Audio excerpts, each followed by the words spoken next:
is back. Sam and oh God, what's up with you?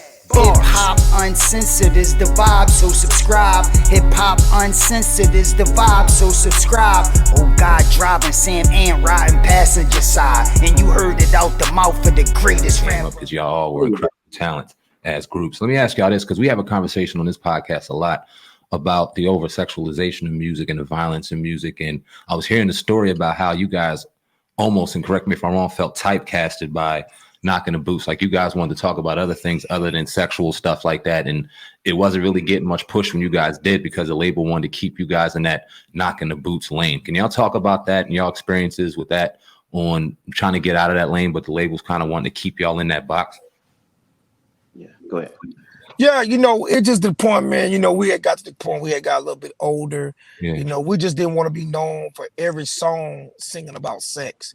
You know, which nothing wrong with singing about sex, but we wanted to let the world know we're more than just singing about sexual songs. You know, we can sing about songs that have real issues. We sung about stuff that was going on in the world, meaningful songs, stuff that everyday life that people are going through.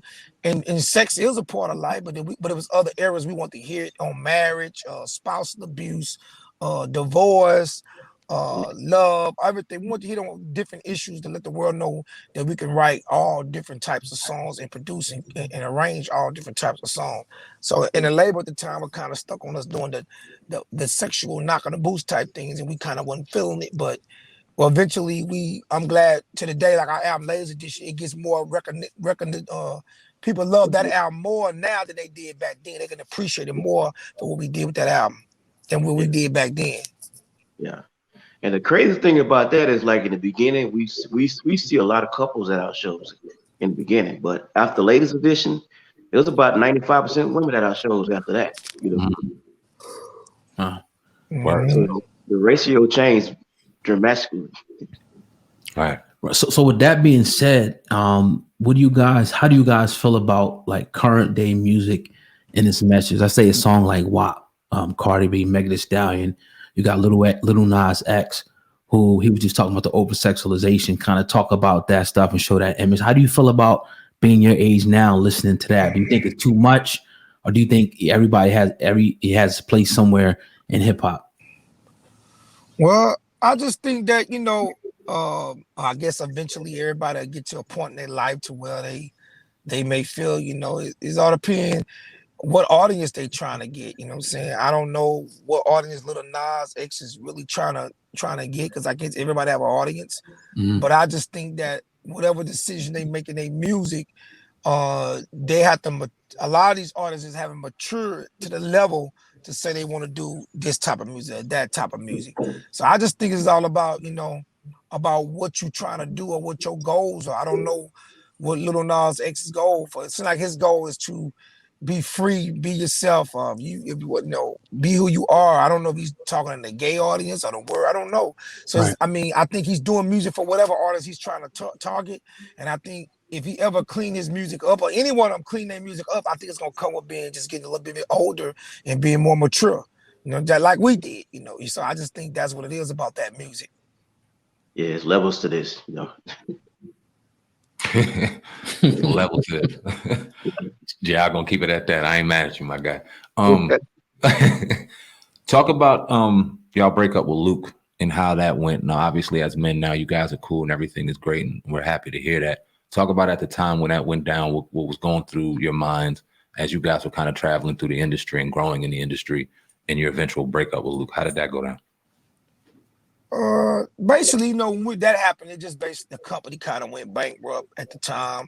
The company was going through some legal issues with the distributor and a couple of lawsuits against the company. So when the company kind of went bankrupt, you know, it left us no choice but to try to find another home. So, you know, at that time, like I said, Luke was going through some serious issues from lawsuits and internal things inside his company, and he filed for bankruptcy. So when he filed bankruptcy like that, our lawyer just got us an opportunity to get out the contract and find a different home.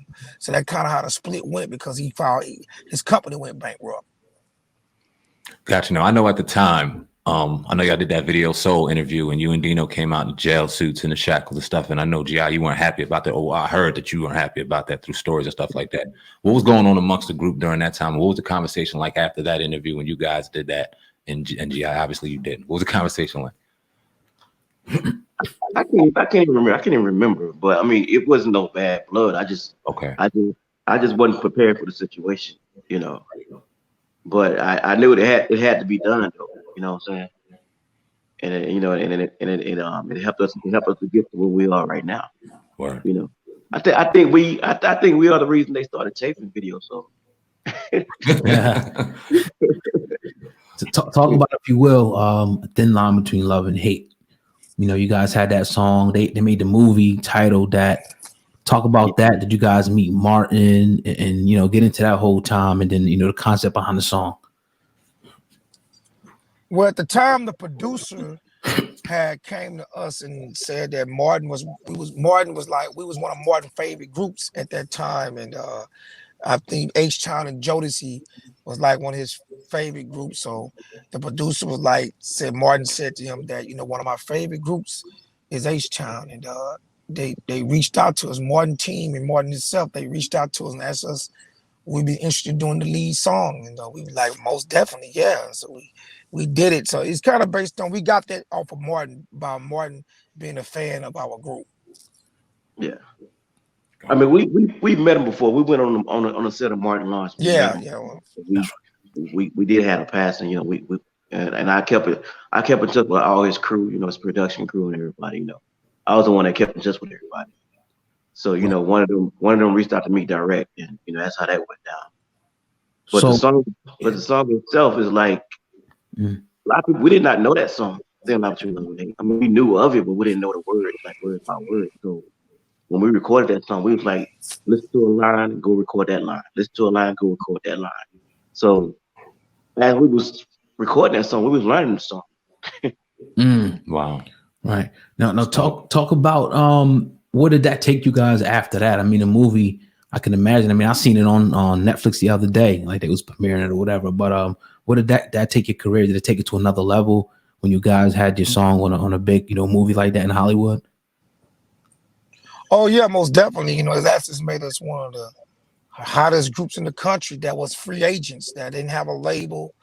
You know, that was you know, that's why we had everybody kind of fighting over the group, because we had like a number 2 song in the country and didn't have a record deal. You know, wasn't signing anybody because it was on a soundtrack. So it made us in demand for other labels want to sign us, and we just had more power to demand more upfront money, whoever want to sign H-Town.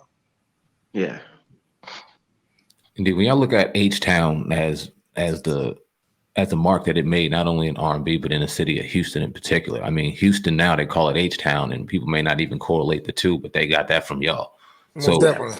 You know what I'm saying? So talk about that, y'all impact of the city of Houston and Texas in general. And do you guys feel like you get the credit you guys deserve? Not to make it a negative question, but how are you perceived, I guess, in the city? And do you feel like you guys are just, do you get your just due when it comes to making y'all mark in Houston's music history?